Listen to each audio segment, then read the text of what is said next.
Good morning. ভোর থেকে না, ভোর থেকে বললে বলা ভুল হবে। কাল রাত থেকেই প্রচন্ড বৃষ্টি হচ্ছে। সে বৃষ্টি মানে বীভৎস বৃষ্টি। হিমাচলে আসার পর থেকে বর্ষায় এইরকম বৃষ্টি খুব কমই দেখেছি, কিন্তু শরতে এসেও যে এত ভীষণ বৃষ্টি হবে সেটা কখনো ভাবতেই পারিনি। অ্যাকচুয়ালি শরতের আমেজ হলেও এখানে সেইভাবে ঠিক এখন কয়েকদিন বোঝাই যাচ্ছে না।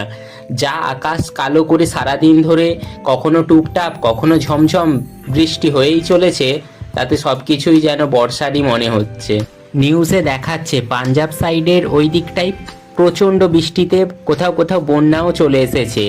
যদিও আমি রয়েছি হিমাচলের শম্ভুবালাতে, আর এখানে বন্যার কোনো চান্স নেই, কিন্তু যা বীভৎস বৃষ্টি হচ্ছে, মাঝে মাঝে তো ধস নামছে। অ্যান্ড টুডে ইজ 2 সেপ্টেম্বর, মানে পুজো আর মাত্র হাতে গোনা কয়েকটা দিন বাকি।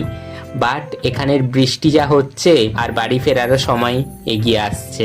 এনিওয়ে, লাইফে সব কিছু এক্সপিরিয়েন্স করা দরকার।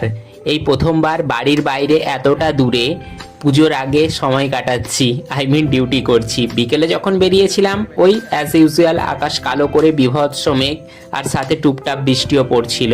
এইদিকে দেখো ঝর্ণার মতো জল গিয়ে মারকান্ডাতে মিশছে।